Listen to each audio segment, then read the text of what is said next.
Good afternoon, everyone, and welcome. My name is Linda Muskoski, and I'm from the National Student Attendance Engagement and Success Center.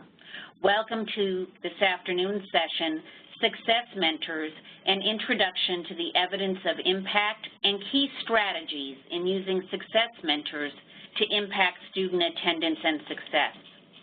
I'd like to share with you some brief details about today's session. I'm delighted to introduce our presenter, Delia Hagen, who is a social worker serving as a program manager at Mentor, the National Mentoring Partnership. In this role, Delia supports the development of the National Mentoring Resource Center, a comprehensive online resource hub for the mentoring field.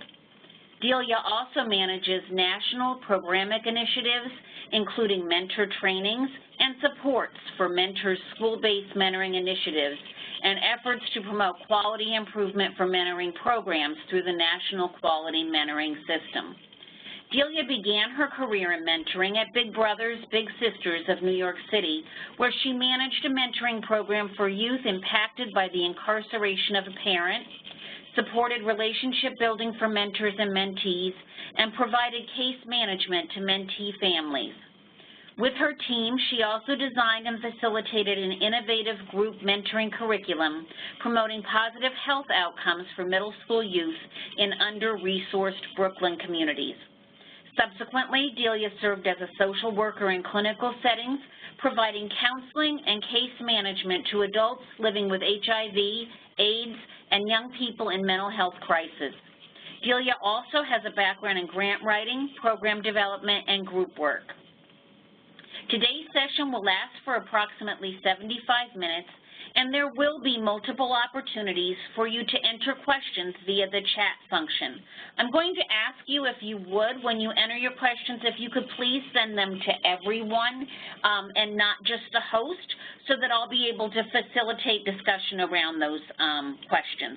You won't need to unmute yourself. You'll just have to put the questions in the chat function. Due to the large number of attendees, we've decided that that's the better way to handle discussion today. So please feel free to log in your questions as Delia is presenting, and we will also leave some time at the end to answer them.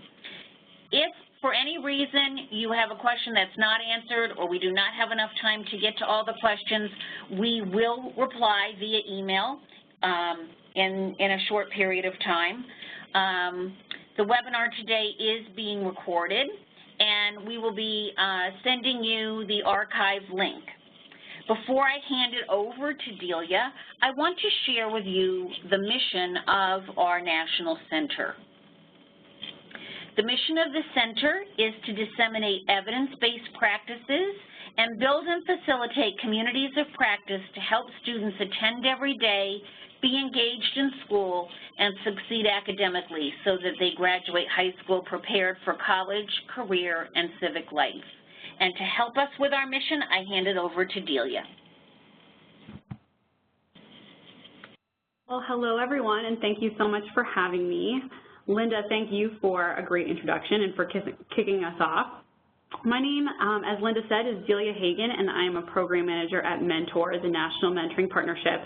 I tuned in for the sessions yesterday, and I found them really engaging. It was so great to be part of such a productive brainstorm about early warning systems, about ESSA and chronic absenteeism. These are such timely issues, so it's great to be a part of this conversation. And Mentor is so pleased to be a national partner in this work. I personally have learned so much through this partnership about the ways that mentoring can be leveraged to really transform student outcomes and address so many of the disparities that you heard about yesterday. So I'm hoping that this session will really help build from the knowledge you've learned thus far and help you consider mentoring as a powerful part of the tiered interventions that can address these needs in your community. So if you missed yesterday's sessions, don't worry. As Linda said, you'll have the chance to view all of these again since these are recorded, and this session is still very much for you. So today, I'd like to offer you a closer look at why mentoring is such a powerful intervention for addressing chronic absenteeism and promoting attendance, as well as a host of other indicators of student success. And then I plan to walk you through the Success Mentors model itself. And this is a powerful mentoring model that leverages existing school resources and helps students build relationships with caring adults and peers to promote their attendance. So I'll share with you what we've learned so far about this model and why it's so successful in promoting student attendance. And finally, I'll share with you some best practices from Mentor that can help you design and launch a mentoring program in your school, your district, or your community that really aligns with evidence-based practices for mentoring. So Mentor's expertise in evidence-based mentoring is one of the major reasons that we were brought on as a part of the National Student Attendance Engagement and Success Center.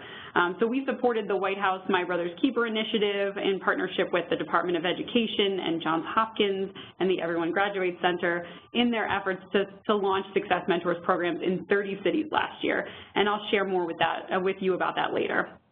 But before we jump in, I want to tell you a little bit more about Mentor. So as you can see here, our mission is to fuel the quantity and quality of mentoring relationships for America's young people and to close the mentoring gap. So we know that because 1 in 3 youth are growing up without a mentor, we need to use many different innovative strategies and partner with diverse stakeholders to promote mentoring across the country. And schools provide a great opportunity to close this gap, which is why the work of the center means so much to us.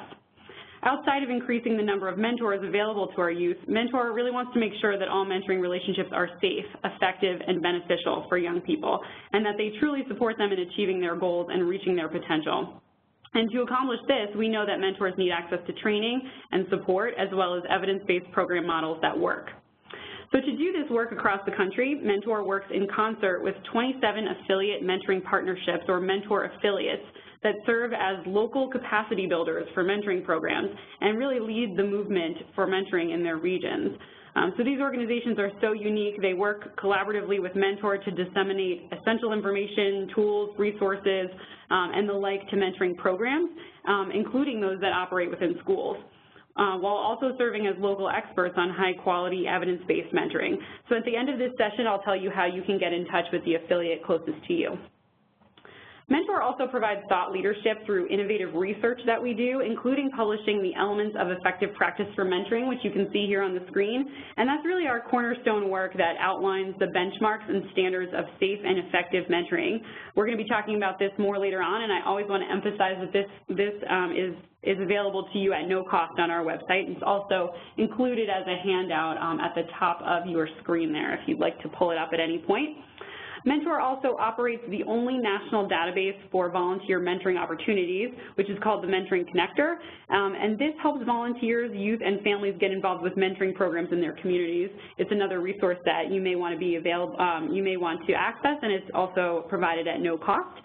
And finally, Mentor has developed the National Mentoring Resource Center in collaboration with OJJDP, the Department of Justice.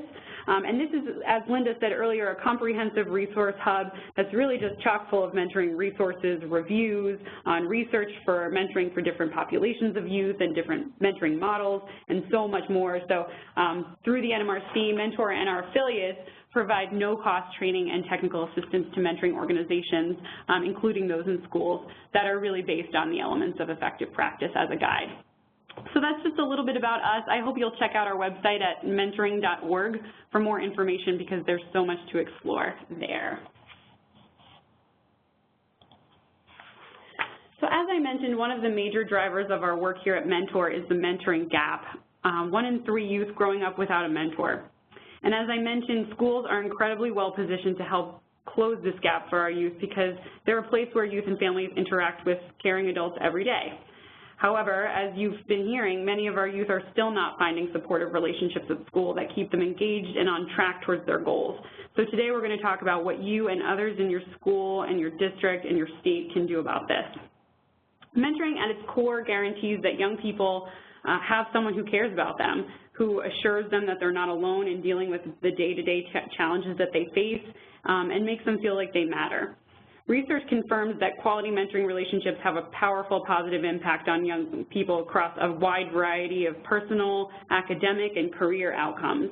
And ultimately, mentoring connects a young person to personal growth and development, as well as social and economic opportunity. Research also demonstrates that mentoring programs in school are a cost-effective way of increasing the positive relationships that students have in their lives, while also having the potential to boost factors that can lead to educational success, such as connectedness to the school environment, to their peers, improved relationships with teachers and staff, improved feelings of academic competence, and greater access and use of other supports like tutoring, credit tracking, counseling, and post-secondary planning. I wanted to share this slide to give you some more of these compelling statistics from Mentor's research brief, The Mentoring Effect, as well as some research done by Big Brothers Big Sisters.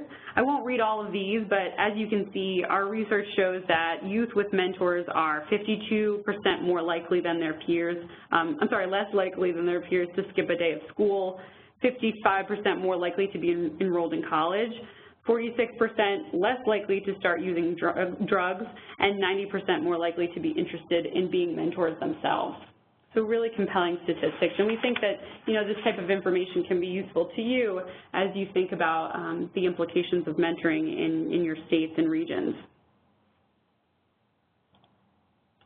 So if you've had a mentor in your life or if you've mentored others, you might know that there's a clear connection between receiving this type of support from a caring adult and a host of academic outcomes.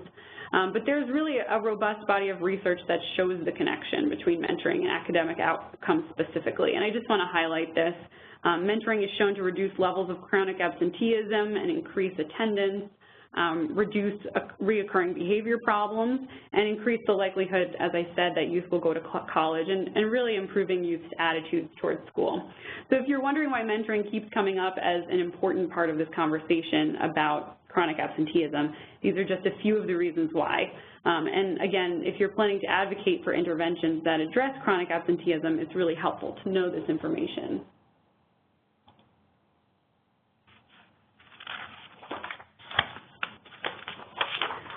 So I know you've been hearing a lot about chronic absenteeism over the past day, and I won't go into too much detail about its prevalence and causes, but I do want to show how mentoring is a key part of the way that we address those true causes. Bob Belfance talked a bit yesterday about these main contributors to chronic absenteeism, the myths, barriers, aversion, or disengagement that underlie a student not coming to school. As you heard, if you were part of yesterday's sessions, there are so many reasons why students and their families can't or won't come to school, whether it's facing bullying, to having family challenges that disrupt their ability to come, or inaccurate beliefs about missing school. And as Bob always shares, when we uncover the true reason for a student's absence, we need to either support them in changing a behavior or solving a problem. But how do we even find out what the problem is, and then how do we change it? Mentoring can help answer both of those questions. We can connect students with caring adults in the school environment who will notice if they're absent and help them overcome the challenges they face. And these mentors can help surface the true cause of students' absence by getting to know them and helping find out which of these challenges really matches that student's individual experience. And this helps ensure that whatever intervention we're putting in place for that student actually is addressing their needs.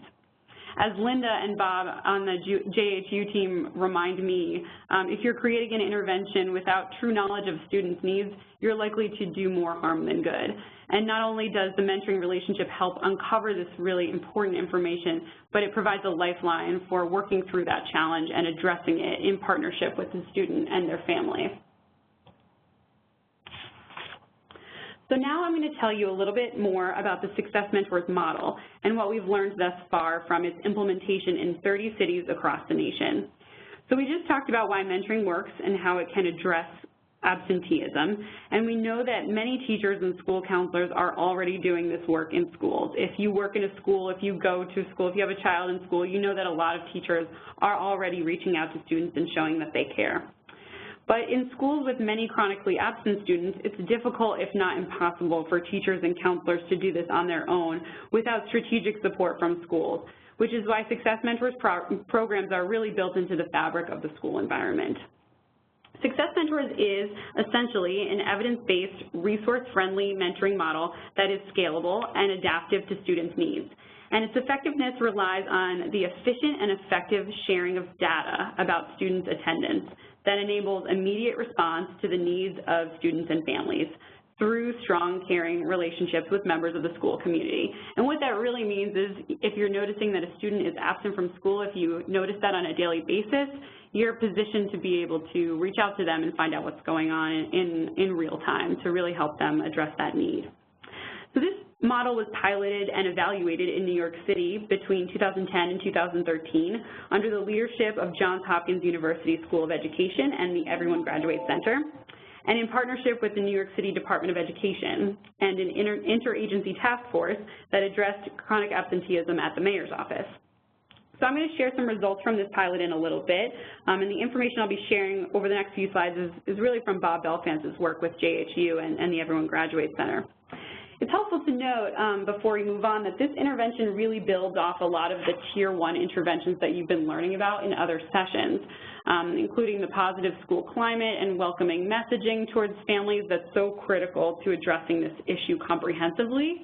So the Success Mentors really could be considered a Tier 2 intervention that pairs students who've been identified as chronically absent or at risk for being chronically absent with a caring mentor who can help them work through their individual challenges as they continue to benefit from the Tier 1 strategies that you've already learned about. It also relies on the availability of Tier 3 supports.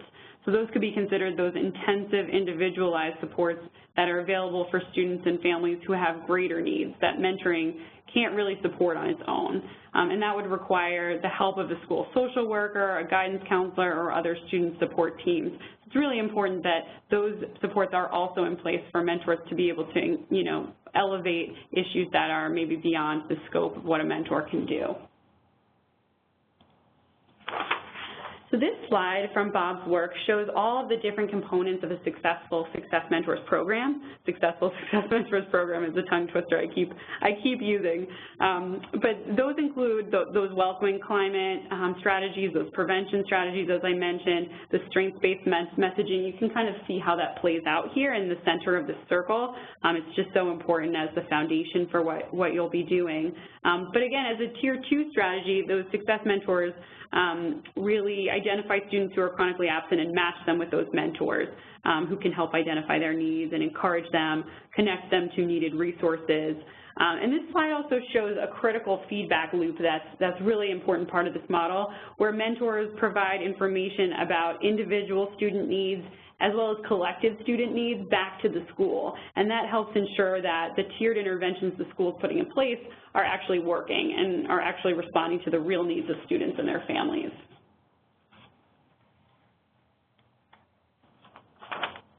So as I mentioned, this model was piloted and evaluated in New York City in 2010 to 2013, and some of the results from that study, just a few of them are here on the slide. I won't read through all of them, but as you can see here, students with histories of chronic absenteeism who were paired with a Success Mentor through this pilot actually gained nearly 2 additional weeks of school, which is 9 days, and as many of you know, that's a huge leap in terms of their outcomes that they're gaining there. In the top 25% of schools, students who had a Success Mentors actually got a whole additional month of school, so it impacted them in an even greater way. And so you can see those outcomes and how compelling they are and the ways in which this intervention really helps students with attendance, schoolwork, motivation, confidence, all of those pieces that we discussed earlier. So these compelling results motivated the U.S. Department of Education leaders to scale this program at the national level. And under the leadership of the U.S. Department of Education and Johns Hopkins, the Success Mentors model was rolled out in 30 very diverse school districts across the country in 2016. So results from that national rollout are currently being evaluated as we speak. So that's sort of underway, and we should know more about the way that this program can be scaled in these different diverse environments. But it is important to note when looking at these pilot results that these were gleaned when the program was implemented at sort of its full potential. So with all of those components that I mentioned earlier, including those Tier 1 interventions, as well as weekly data meetings, which I'm going to talk about in just a minute, as well as the mentor-mentee relationship. So it's just important to note that these outcomes are so compelling, likely because the pilot program was implemented at sort of its full potential with all of those components in place. So before we move forward and talk about how you can actually design and launch a Success Mentors program in your region, here are some key takeaways about this model. And just, some important things to keep in mind as you talk about this strategy with stakeholders in your schools and communities. So number one, we've got this evidence of impact. As we shared this pilot, based on the pilot, we've got some really important outcomes that back up why this model is so powerful. And there are clear and measurable outcomes associated with it. Another important piece of this for schools with limited resources is that the program is flexible and it builds on existing school and district strengths, and it aligns with existing work that's being done. So we know that schools are so strapped and they're doing so much. It's important to keep that in mind, that it actually aligns with a lot of the work that many schools are already doing. And it's cost effective. It can be driven through existing resources, existing relationships that are in the school that are just applied in a different way. It can be continually improved and enhanced. There's lots of different ways to expand the program, which we'll talk about a little bit later. And schools are able to implement this work in lots of different ways to adapt it to the population of students that they are working with, to their unique students. And finally, it focuses on student strengths, and I can't emphasize this enough. The strengths-based piece of this model is really core to what makes it so powerful. It celebrates small successes, it engages parents and caregivers in a strengths-based way, and as our affiliates who have really taken the lead on this work in Philadelphia and New York, they were some of the folks that really, took this work to a different level by helping train mentors and support mentors. They know that this strengths-based component can't be emphasized enough. It's so important. So now I'd like to transition into walking you through the elements of a successful Success Mentors program based on the learnings from its implementation so far. But before we do this, I'd like to just pause and see if there are any questions. We're definitely going to have more time for questions later, but Linda, I just wanted to check in with you and see if there are any questions coming through the chat box. We have one question. It's from Brian. Thank you for this question, Brian, and that is, where can we find the link to finding mentors in our area? Yeah, that's a great question. I think what you're referring to is the Mentoring Connector, which I mentioned earlier. It's that national database where volunteers, families, and students can search for mentoring programs in their area, and it also allows mentoring programs to create a profile for themselves so that they can then attract volunteers through that same database. So if you're a mentoring program and you're looking for volunteers, you want to recruit more mentors, you can list your program in our database, the Mentoring Connector, and then folks can start to search you. So I think if you're looking for actively recruiting mentors in your region, it's a great resource, and again, it's a no-cost free resource. It's available on the Mentors website, so www.mentoring.org, and you'll see it under Program Resources. It's called the Mentoring Connector. So I hope that answers your question. I think, yeah, I don't know if there are any others, Linda, coming in quite yet. Not just yet. We have one previously, but I think that was pre-submitted, but I think you might want to do some of the next section before we talk about it. That sounds great. Okay, wonderful. Well, feel free, everyone, to continue to chime in the chat box. And I also would love to, as you're listening in, for you to just contribute any ideas you've had or successes or experiences you've had in this space of, implementing mentoring programs, because we know that, many of you on this call have been doing this work, and that's part of the reason you're interested. So feel free to chime in with questions, comments, and I'm happy to try to integrate those into our conversation. Okay.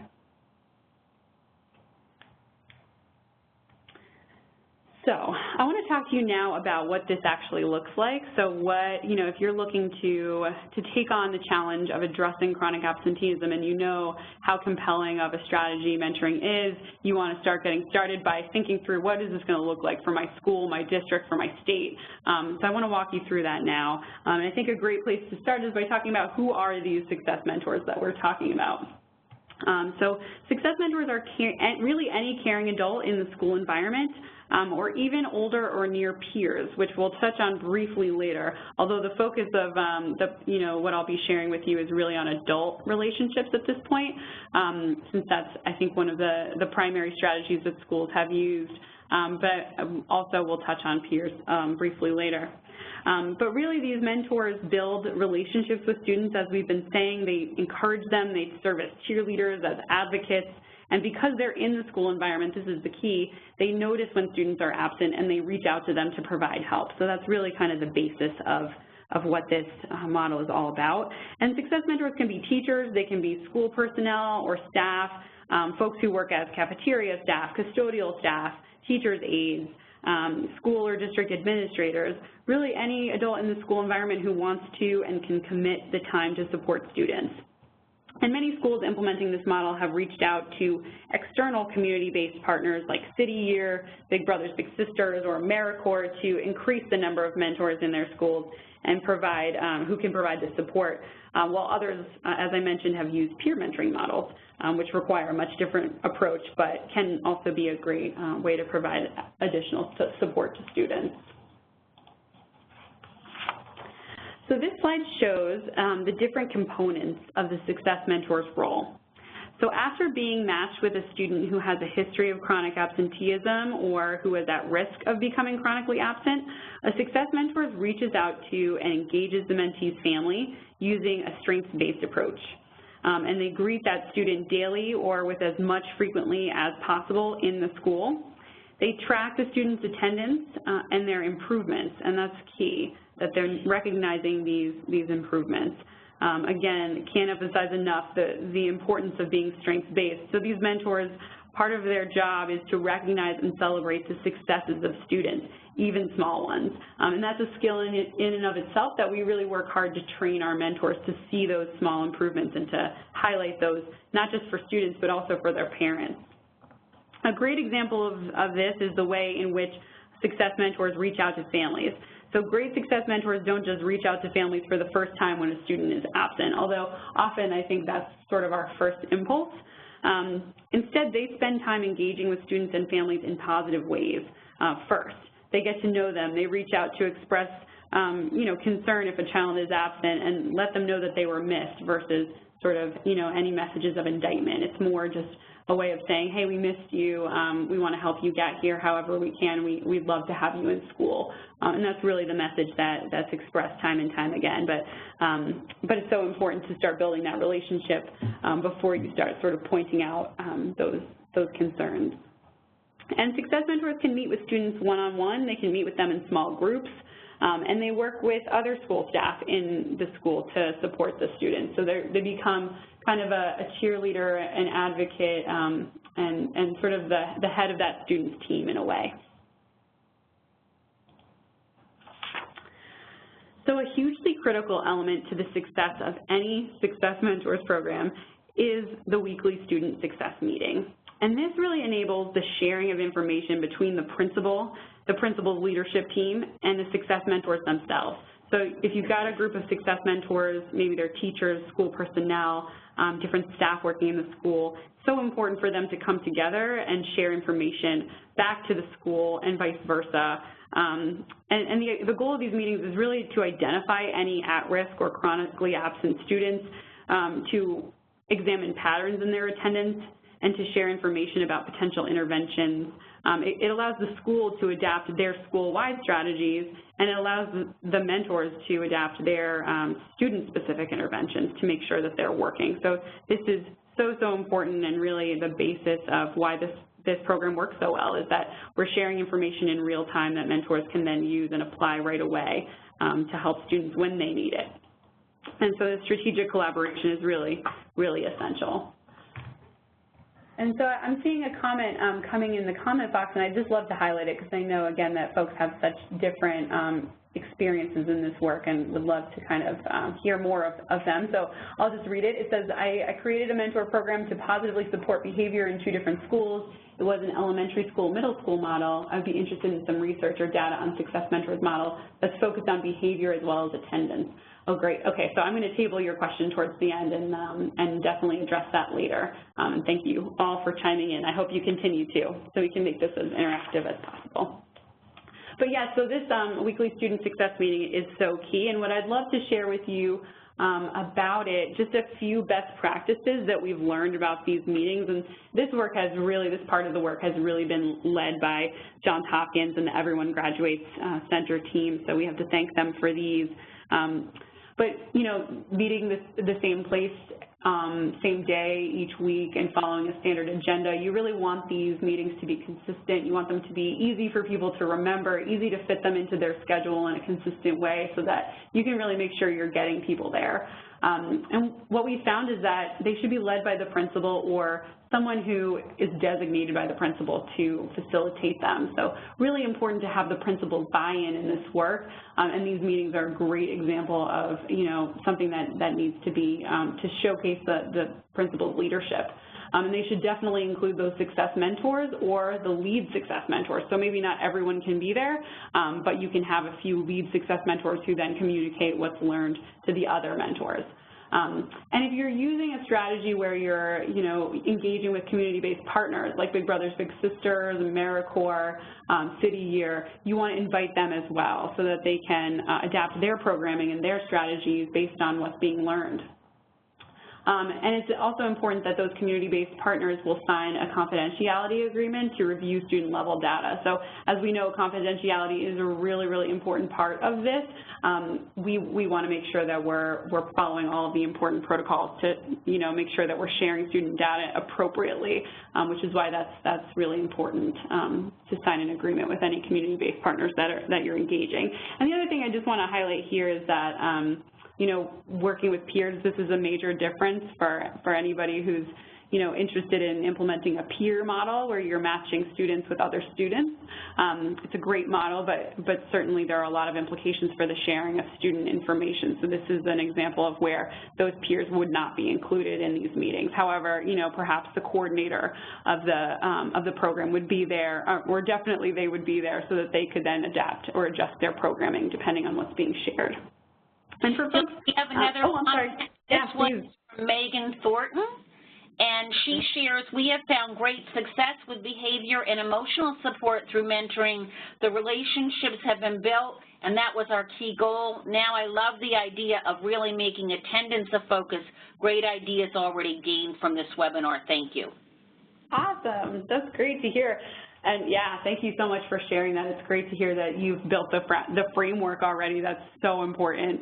And yeah, you can bring all different goals to this work, but we know that in schools, attendance is such a huge one and really very well positioned. Mentoring is very well positioned to address it. So thank you for that feedback. And actually, Linda, while we have you on the line there, did you want to add anything about these support meetings at all? I think one thing that we find as we are going to different districts across the country is it's definitely important that the principals are involved, and often it's the principal who will be leading a school-wide attendance meeting, but often that happens more on a monthly basis, and many times the weekly meetings of touching base on students with chronic absenteeism indicators that are paired with mentors, often that happens under the leadership of somebody that the principal has designated. So again, saying significantly important for the principal's leadership.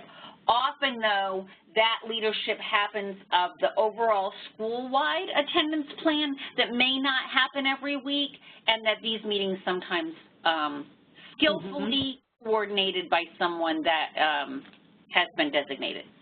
Right, absolutely, yeah. Just showing that buy-in, even if they're not there for every meeting, is so important. That makes a lot of sense. Yeah, and if I'm not mistaken, I believe there's a breakout session later this afternoon about the data systems that can really help schools respond to early warning systems later this afternoon. So I think they'll do a little bit of a deeper dive in terms of the way that information is collected and shared, which is such an important aspect of this that we won't be talking as much about in this session. Great. Well, thank you again, everyone, for your comments. And again, please continue to chime in.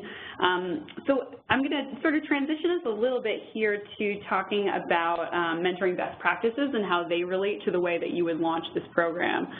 Because, again, we want to build every mentoring program so that it aligns with best practices. We know so much about what it takes to facilitate safe, effective programming, so we want to make sure that all of these programs that are launching in schools really take all of those elements into account.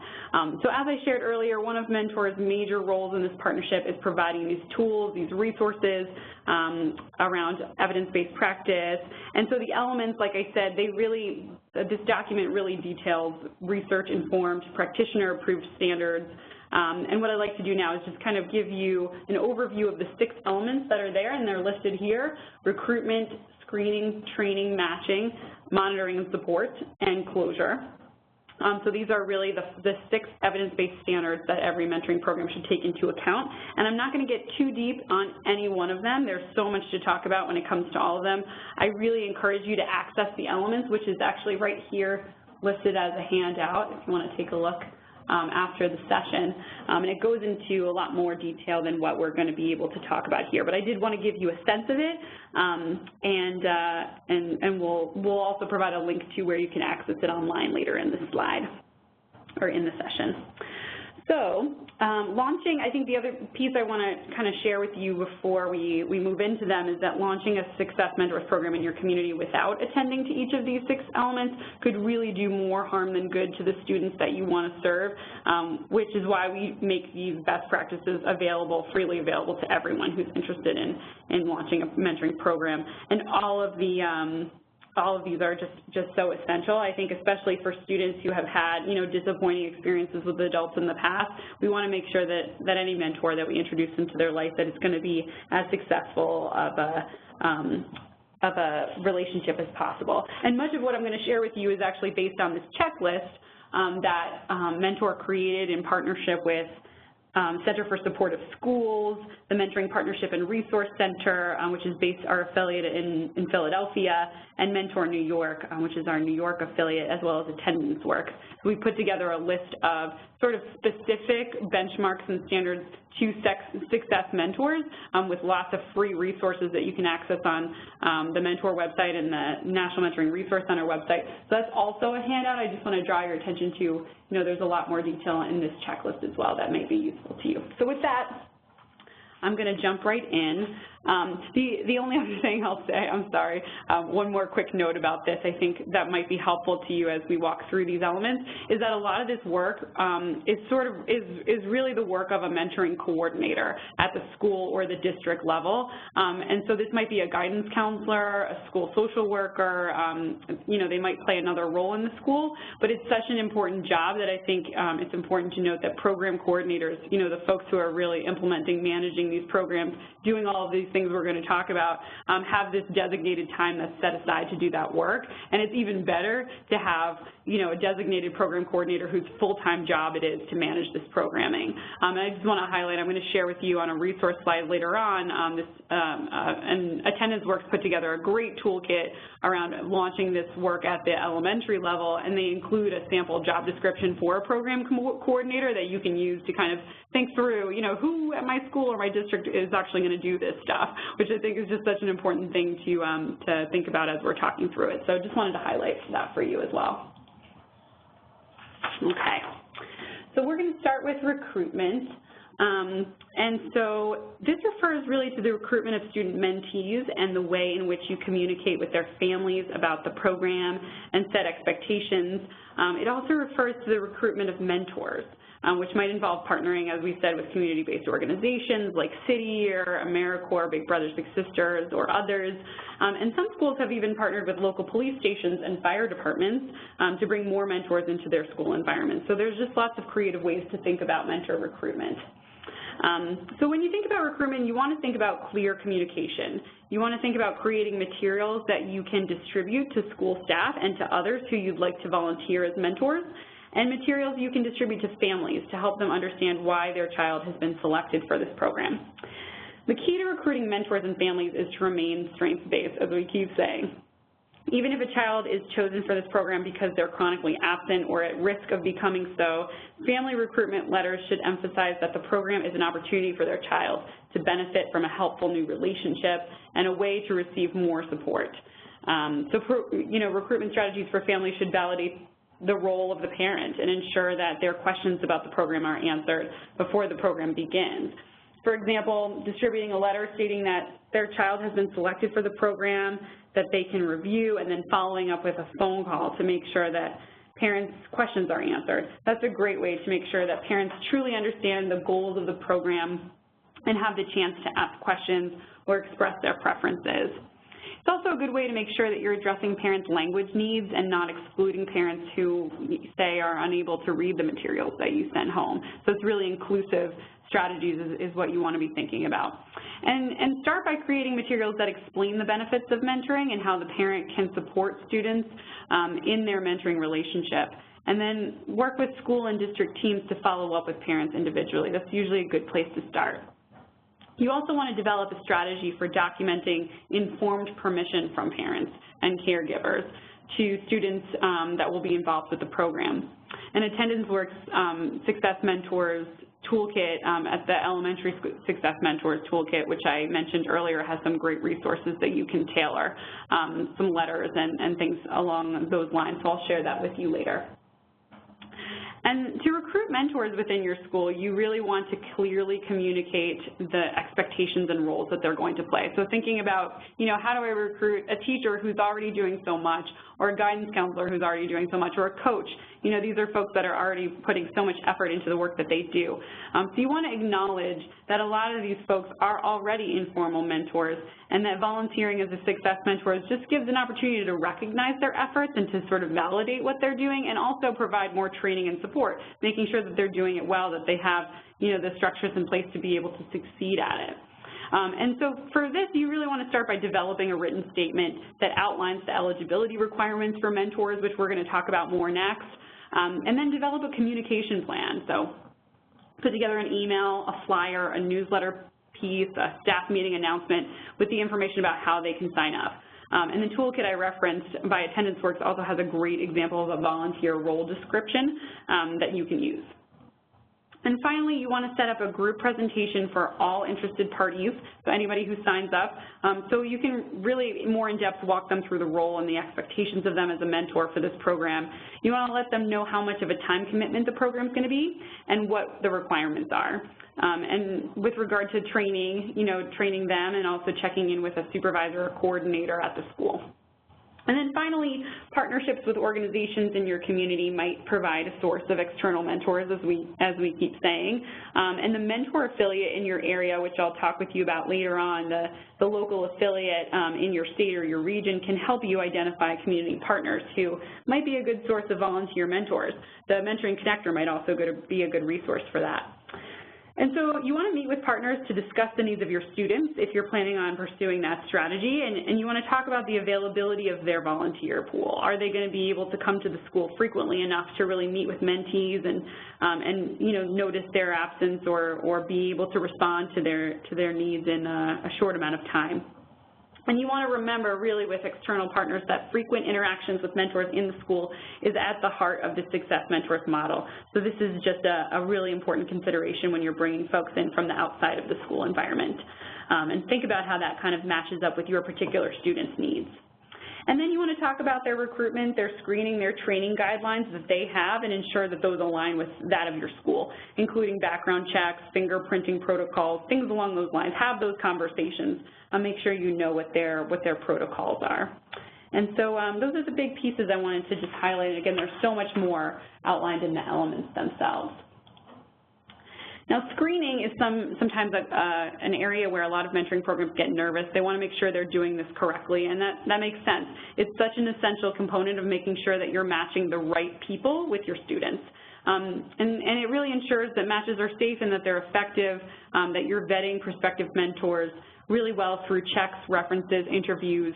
There's lots of different strategies that are involved in screening. So, if you're recruiting school staff to become mentors, they've obviously already been screened to become staff personnel for the school. But you still want to make sure that they're the right fit to become a mentor, which is a different type of role, and it's important to acknowledge that. So you want to start by developing eligibility criteria for your mentors, as well as criteria that could disqualify a prospective mentor. For example, you want to make sure that they have the right type of motivation to help a student be successful, that they're able to communicate in that strengths-based manner.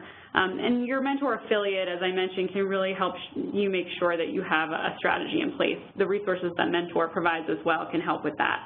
Can help you sort of assess mentors' attitudes, their beliefs, those types of things that are so important to making sure they're the right fit for this program.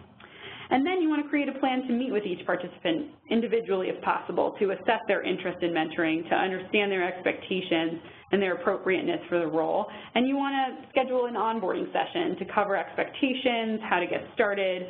You want to talk about the role of a mentor, common challenges that they might face, and let folks know how they're going to be able to get support. And again, your mentor affiliate, mentor is happy to help with those pieces, and I'll talk more about the resources available later. And finally, screening is going to look different for internal mentors, as I said, who you've already vetted to become school personnel, versus mentors coming to you through external partnerships. And those organizations like Big Brothers Big Sisters, City Year, other organizations in your community that might be a good source of mentors, they're going to have their own screening protocols, so you want to make sure that you're talking about those. And just remember that all mentors, no matter what the environment, should be screened using national fingerprint-based FBI criminal background checks. And again, the Elements has more information for you on those pieces. So training. So one of the most important places to start as you're recruiting mentors is to think about an initial training session. That's an essential way to get your mentor started with the skills that they need to be successful. And again, mentors, affiliates are helpful in this area. They can help with training curricula that really meet the needs of your specific group of mentors. We've got some free resources on the National Mentoring Resource Center website and on Mentor's website that you can access for training curricula. But for internal mentors, one of the important things to think about is you want to avoid redundant youth development topics that they've already been aware of as school professionals, so things they already know, but really focus on what are the most relevant challenges for them. One of the challenges they might face is maintaining boundaries. Maybe they're that student's math teacher, but they're also their mentor, so how's that going to kind of play out for them? Do role plays, try to talk about those things that might come up and troubleshoot them as a group so you can help them maintain their role and be really effective mentors. And for external mentors, you might need to build in more information about your school policies, your environment, to make sure that the mentors know how they can communicate with the students, how they can meet with them, how to best reach their families, who the point of contact is at the school. So all of those components are key.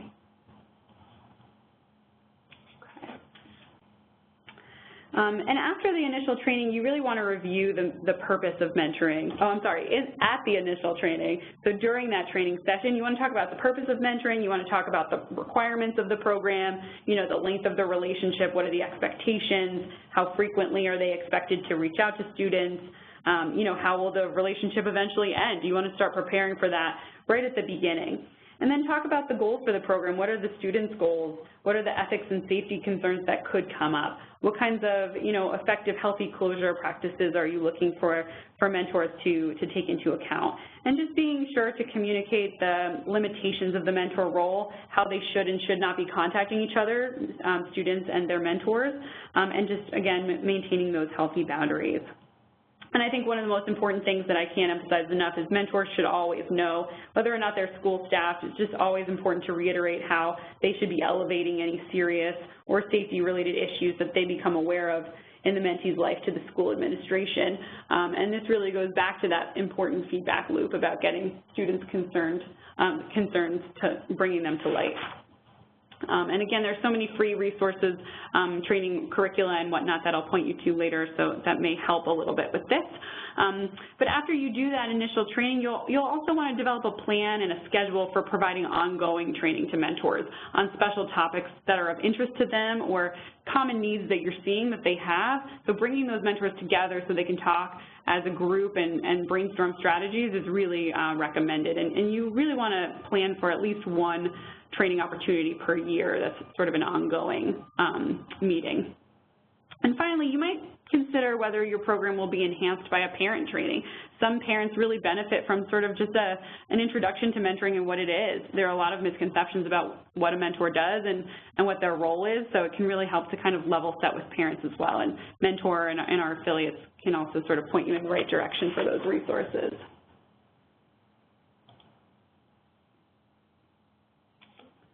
Okay. So matching. Matching is always sort of an interesting experience for mentoring professionals, trying to think about, what makes a good match, what makes a great connection between a caring adult and a young person. So each program really should develop a method of matching their mentees with mentors. And a lot of the things that we think about when we think about matching is proximity in the school environment. Maybe, this is someone that the student is already interacting with on a regular basis. So can we take that into account so we can make this a really good match, someone that they already know or interact with in a positive way. Maybe shared interests, things that they have in common. Express preferences of the mentee and the mentor, and even the parent, asking those questions about what kind of person do you want to be connected to. Students really will give you the information you're looking for when it comes to who they think they have a connection with. So asking them, asking their parents, and asking mentors, who do you think you can be most effective with? Are there, is that a sixth grader, is that an eighth grader, is that someone in your class, or maybe someone who's not in your class? Those kinds of things can be so helpful. And then thinking about the timing of mentor-mentee interactions, that can be really important. You want to think about scheduling, think about availability. For example, if there's a late bus available, some students might be able to spend time with mentors after school hours. So that can be just a helpful way to make this relationship, this connection, easier. And then you want to develop a plan to initiate the match, whether that's one-on-one or in a group. And you want to review the goals and the expectations and rules with all parties. You want to facilitate maybe an activity that can help mentors and mentees feel more comfortable and get to know each other. You want to observe or assess any issues or concerns that anybody might have with that match too, because you want to make sure you address those right away. So setting the stage during that matching process is so essential. And now we're looking at monitoring and support. And again, this is often an area that programs can trip up. They might be a little bit unsure. How do I best check in with my students, my mentors, my families to find out, how they're doing? How do I know what questions to ask or what to do if these relationships are facing challenges? So luckily, Mentor and the OJJDP NMRC provide lots of guidance in this area. And this is really an example of the expertise of Mentor affiliates locally. So you'll definitely want to read this section of the elements to understand how to best think about this really, really important component of the program. But here's a few places that you can start. So you want to develop a plan to check in with each mentor and mentee, as well as their parent or caregiver in your program on a regular basis. So maybe monthly is a good sort of benchmark. And then think about how the relationship, ask them about how the relationship is going, use open-ended questions to get a sense of, what's going on, how often do they chat, what do they do when they're together, what kinds of conversations are they having, are there any concerns, are there any challenges? So you really want to make those open-ended to get more complete communication. And you really want to encourage your mentors to reflect on the progress of their relationship. So check-ins should be, with mentors in particular, an opportunity to reframe circumstances or challenges that might be arising to help mentors decide on a course of action and receive support. For example, if a mentor expresses concern that their 14-year-old mentee hasn't chosen a career path yet, you might reflect that their mentees thinking about a career at this age is a really good milestone, and just helping the mentor see that the progress they are making is really powerful, not necessarily to focus on what they're not doing or what their mentee is not doing. So it's a really important way to kind of reframe things and help your mentors manage their expectations. And you also want to assist mentors in responding to challenges that are coming up and connecting them with resources. So you want to make sure there's that designated person at your school who can help mentors connect families with those resources, making referrals to, say, mental health agencies, financial support, things that families might need that mentors are not positioned to provide. And ensuring that, again, any more safety or serious issues are elevated to the school administration. That's a really important kind of mechanism of match support.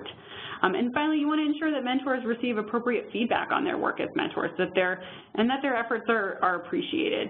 So you want mentors and mentees to celebrate those goals, those milestones that they're reaching together, and then give them ideas about activities they can do, icebreakers, traditions that can kind of help continue their relationship building. And again, this is going to be a major role of your program coordinator. So the last of these 6 elements, and I appreciate your patience hanging with me as we kind of walk through each of them. I just want to make sure that you have a sense of each of these. But the last one, and one that is so important to think about from day one of designing your program, is closure.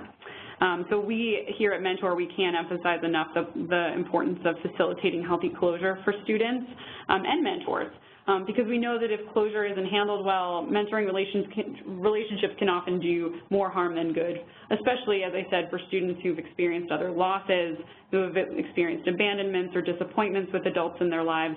And again, this is one piece that makes programs sort of anxious. They might not know, what's the path to facilitating healthy closure for my mentors and mentees. So here's a few places to start. And again, the Elements is your friend because it'll go through this in much more detail. But a few first steps, you want to develop a protocol for supporting mentors and mentees in concluding their formal relationship. First of all, you want to know, are we just expecting these relationships to last for 1 year, and then, are those folks welcome to stay in touch however they wish? You want to think through those elements ahead of time and then plan for them. Let folks know what the expectation is for the time frame, and then start to check in with them as that gets a little bit closer to ask them how they're feeling about it, how they might want to celebrate their completing goals together, help them reflect on the progress they've made sort of throughout the relationship in preparation for the end of their relationship, especially as it grows a little bit closer. And then you want to talk to them about ideas for next steps for each student, different opportunities, other things that they can engage with, ways that they can stay in touch with their mentor if that's welcome on both ends. So thinking through all those pieces. And you want to have a process as well for supporting mentees. If a mentor is unable to continue or the mentoring relationship doesn't meet its anticipated commitment, so say a teacher or a school staff member or another mentor is just unable to continue the relationship halfway through the year, you really want to, plan for that to happen and help the mentee process the closure of that relationship, get any support that they would like, talk through whether they're interested in another mentor, and really include the parent and the guardian in that conversation. And finally, you always want to encourage mentors to thank mentees and their families for participating in this program and vice versa. But in particular, having mentors thank mentees, thank students for trusting them, for opening up to them, for being willing to engage with them, and really encouraging mentees and families to reflect on the positive parts of the relationship that the mentee has contributed to, because you're able to show how the mentee has progressed. So we don't have enough time today to talk about the specifics of peer mentoring, but I just wanted to include this slide to kind of let you know the importance of this strategy, thinking through the idea of matching older students with younger students in mentoring relationships. It's a really powerful way to promote inclusion, support, and belonging for students. Having students connect with one another and build positive relationships with support from adults. It can be a really powerful strategy, and it can address some of the challenges that make coming to school so difficult for many kids. However, peer mentoring requires a great deal of planning and implementation support, since you're not only serving students who are mentees, but you're also, trying to make sure it's a rewarding, beneficial experience for the students that are serving as the mentors. So even though they might be older than the students they're mentoring, student mentees are going to need a lot of support to be able to process their experiences as mentors, troubleshoot challenges, rebuild and build skills that they need to support other students in a really rewarding way. So again, it's an awesome approach. It does take a lot of planning and a lot of support. So if you're considering a peer mentoring model at your school, you really want to be sure to design a program that builds in, again, a lot of support for the students engaged in the program. And you might consider developing a really structured curriculum of activities for students to engage with each other. and that will, support the development of those peer relationships as well as the personal development of all the students involved. And Mentor, through the National Mentoring Resource Center, OGJDP's NMRC, provides a peer mentoring handbook that's free and freely available, and that gives materials for, peer mentors, tips for supporting peers effectively. So that's something that you could use if you're thinking about this strategy. But you also really want to familiarize yourself with the work and the resources of the Center for Supportive Schools. They're a great leader based in New Jersey on best practices for peer mentoring. So a really great connection, someone to connect with if you're interested in this strategy. So I think we're going to open it up for questions in just a moment, but at this point I just wanted to kind of give you some action steps. I know we talked so much today, so about so many different elements of this programming, and all of them are so important. I think sometimes it can be hard to know, okay, what do I do now? So I wanted to give you some action steps that you can take if you're looking to move forward with implementing a Success Mentors program at your school, at your district, or if you're like some states right now considering, scaling it across your state to really target chronic absenteeism in a systemic way. So this first slide talks about connecting. So if you're interested in this strategy, you really want to connect. You want to connect with Mentor or your local affiliate if one exists. We have 27 of them across the country, as I said, and there's a link here on this slide which you'll have access to, I believe, after the session, this slide deck, so that you can click these links and connect with your Mentor affiliate. If you have one. They're just a great hub of expertise around this and have a lot of knowledge about partners in your area potentially who you can connect with and leverage for this work. And then you really want to check out the National Mentoring Resource Center, this program of OGJDP, which offers a wealth of free mentoring resources and the opportunity to request no-cost technical assistance for your program as well in implementing some of these strategies. So we are excited to be able to offer those free resources to you as a result of OGJDP's support. And this next slide talks about learning. There's so much more than what we were able to talk about today that you can learn, and I'm sorry for the way that these links are a little bit hard to read on this slide, but one of the big resources you may want to check out is the Success Mentors Implementation Guide.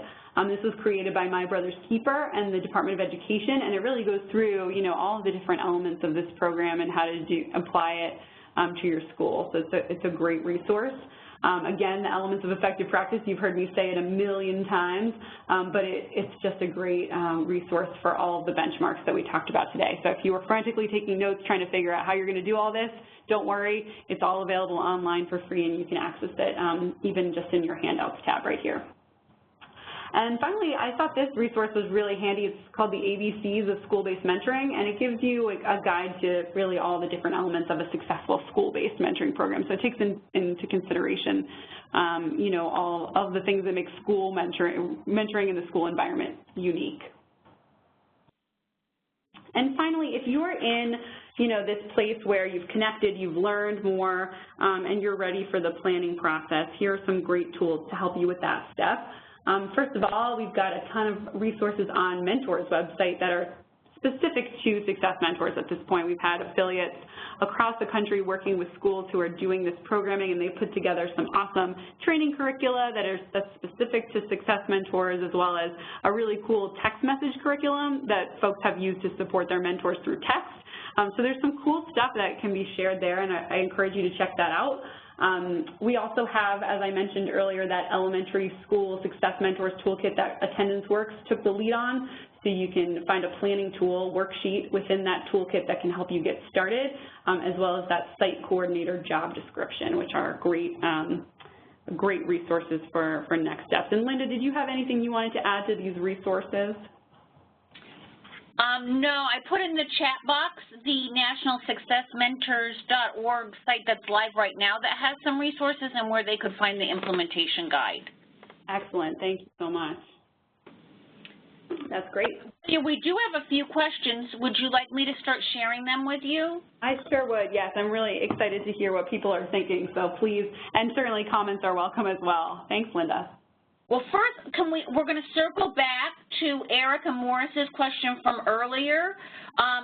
You'll recall Erica shared, I created a mentor program to positively support behavior in 2 different schools. Oops, I'm sorry, it got away from me, apologies. And would be interested in some research data on a success mentor model that focused on behavior as well as attendance. Any idea where Erica might start looking for that?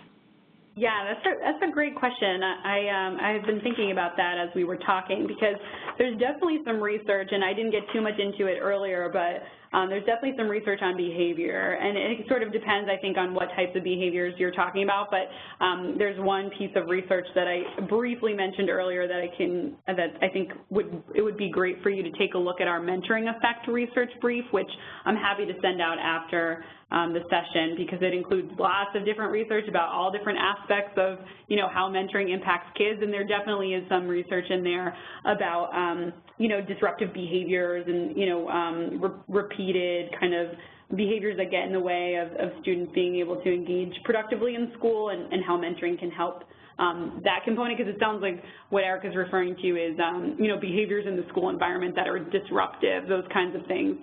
So definitely there is research on that. And then there's also, research on drug use, behavioral health pieces of this, engagement with kind of negative behaviors with peers, peer pressure, those kinds of elements for sure are also in that report. So I can certainly follow up afterwards with anybody who'd like to take a look at that. That's also on Mentor's website under issue briefs or research. I'll have to take a look there, but can follow up after.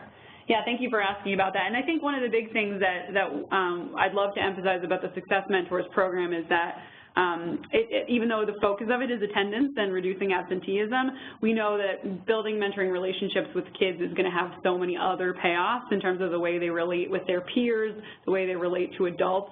So there's definitely a lot of research about just the way that it improves relationships kind of across the board, even with parents often. So there's information about that as well. And I think building a mentoring program where you're training mentors to be able to kind of deal with those behaviors that come up and maybe redirect students, but also kind of process what's going on with them and find out what's the root of their behavior. Is it that they can't focus in school, or maybe they're having an issue with another student? Being able to get to the root cause of what's causing those behaviors. It's sort of the same framework that we're using for attendance, just thinking about it in a different way. And I think the skills that we're training mentors to use with students are applicable to behavior as well.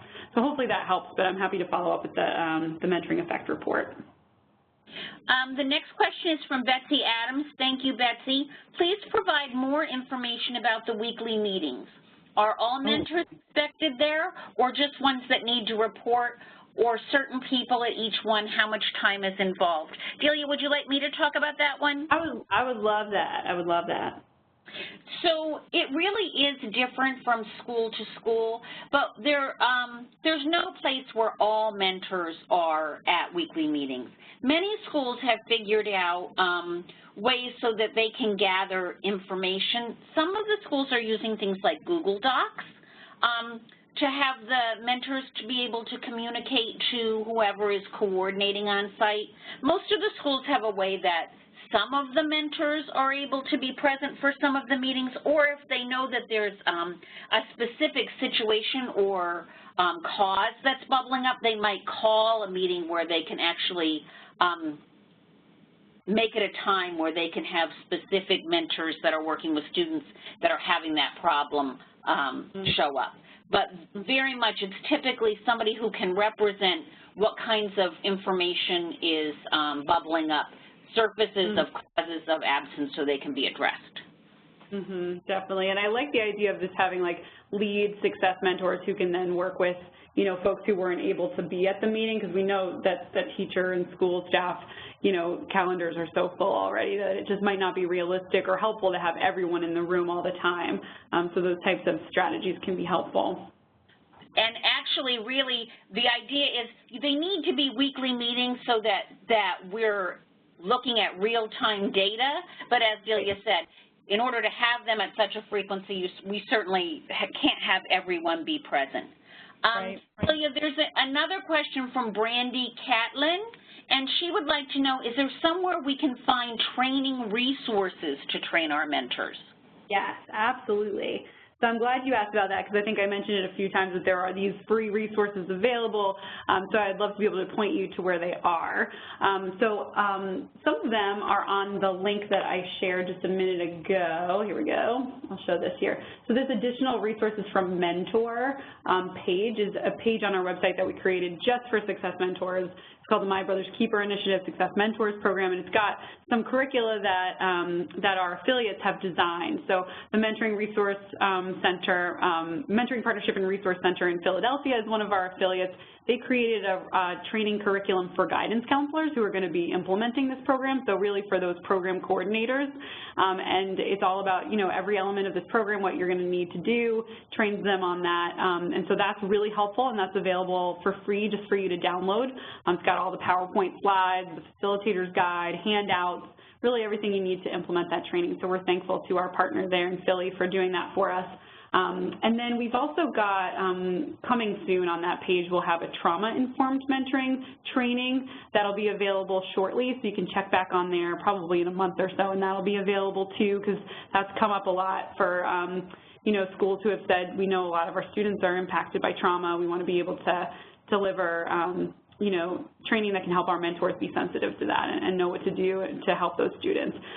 So that will be up there. And then the other thing I want to point you to where there's a bunch of no-cost training resources already is this National Mentoring Resource Center link here. So even if you can't access this link easily, just go to www.nationalmentoringresourcecenter.org, and I can type that into the chat box. That is going to be your one-stop shop for all things mentoring, especially if you are a practitioner or someone who's planning to implement this program. It's got really everything you need.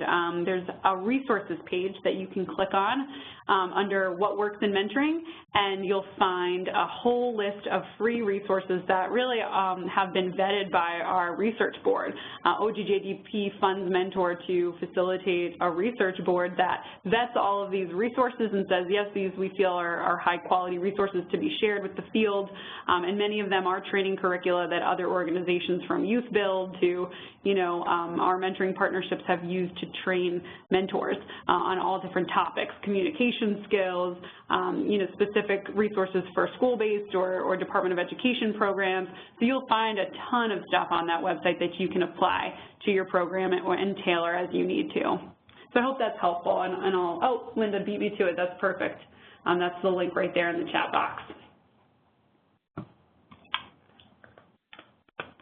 All right. Well, we would like to thank everybody for attending today, and especially thank Delia for her thought-provoking and highly informative presentation. And we hope you found it helpful and informative. We would like to ask you if you could stay on the line. We're going to set up a brief poll. Your feedback is important to us, and we would really look forward to you sharing that, your feedback with us. And that poll will show up on the screen in just a few seconds. Great. Well, thank you so much for having me, Linda. It was a pleasure sharing all of this information with you, and we hope that you'll stay in touch. I will include my email as well. It's dhagen@mentoring.org. If anyone would like to reach out to me as well, I'd be happy to talk through any questions that you have, and appreciate your attention this afternoon. Thanks for joining us.